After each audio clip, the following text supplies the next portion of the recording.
I'm in the Gantt chart view, looking over here in my entry table. We're going to learn how to set an interim plan. Setting an interim plan is taking a snapshot or a copy of my start and finish dates of all the tasks that I have listed in my project. It sounds a lot like setting a baseline, doesn't it?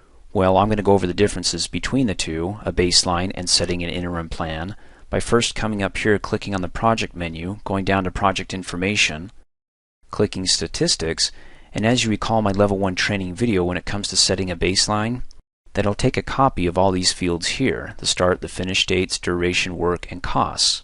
Where when it comes to setting an interim plan or saving one, it just takes a copy of the start and finish dates, and again both of them will do it for all the tasks listed in your project. Now the purpose of setting a baseline is that you want an original copy of your plan before you begin your project.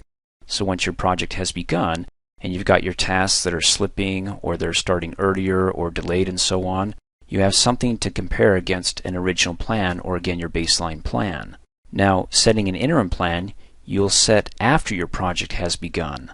And you can set or save up to 10 interim plans. For example, let's say on August the 7th or so I set my first interim plan. I take a copy of my actual start and finish dates. I can take those and compare them against my original baseline plan. You see, I didn't have too far out to go to compare what's happening so far, just a little section of time here.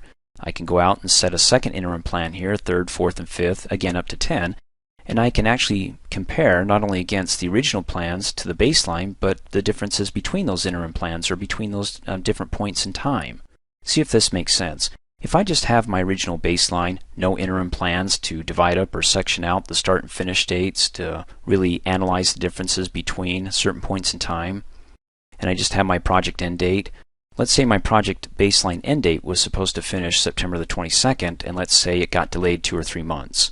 Well, all I've got is the end date and then the original baseline date, and I'd have to go back through and figure out at what point in time did we really experience the delay, as opposed to having all these interim plans or milestones, as it were, in the timeline to compare against at what point maybe it was between the interim plan 3 and 4 that we were delayed by 2 weeks, this point in time here.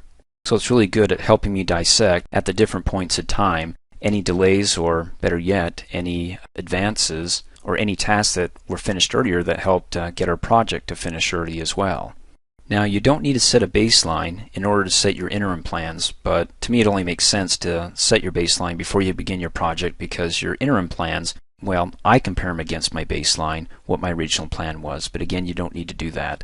So to make sure that you've got your baseline set before you begin your project, and then after you set up your interim plans, after your project has begun, you can come up here, click on the project menu, go down to project information, and click on statistics, and you're looking in the baseline field. Just make sure it doesn't have an NA for not applicable or like a 0 there. So we've got our baseline set. Now we just need to learn how to set our interim plans. Setting an interim plan is basically the exact same steps you're following when you set a baseline, and that's coming up here, clicking on the tools menu, going down to tracking, and then over and down to set baseline. I know it doesn't say set interim, but go ahead and click on it, because here it gives you the option to select set interim plan.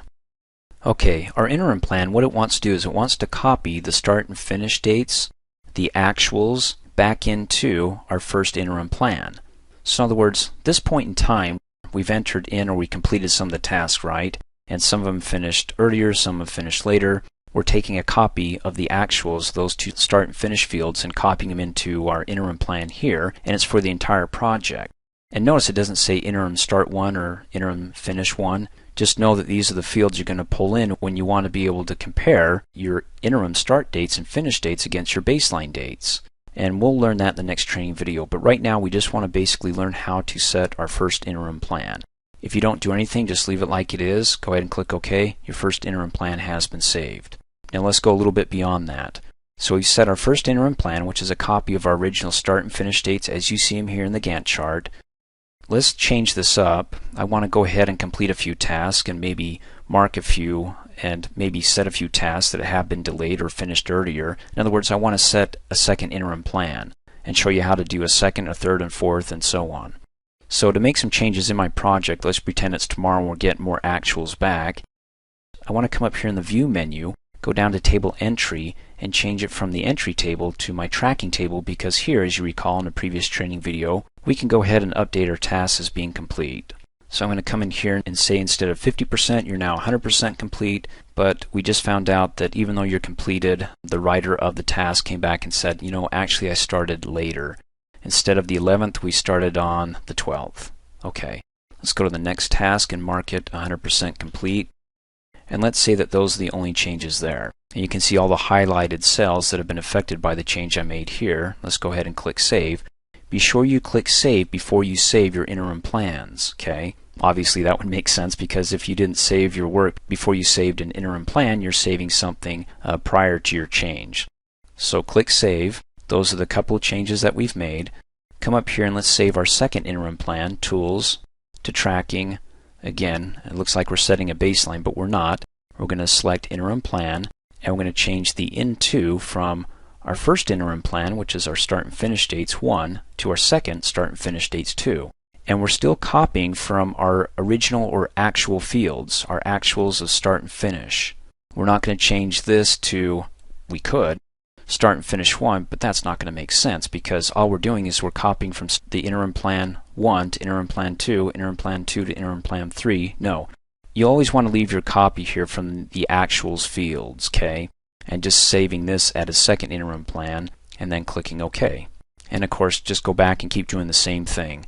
Again, let's say a week from now, you want to save a third interim plan. Follow the same steps, just make sure that you're always copying from your original or your actual start and finish dates into your third, fourth, fifth, or whatever interim plan it is. And that's it. You want to watch the next training video, because I'm going to show you how to view your interim plans. Long story short, you're just going to go ahead and insert your fields here as columns. Your start one for your first interim plan, your finish one for your finish date for your first interim plan, and so on. But I'm going to try to hit two birds with one stone in the next training video, because I don't like inserting all these fields into these default views here. I want to create my own custom table that I can pull up and not mess with my default tables here. Thanks for watching. Hey, as a quick reminder, if you like my video, please give it a thumbs up. You can also click on me and subscribe to my channel, get notified of the latest videos, and for only $2 a month, you can have access to all my Microsoft Office training videos.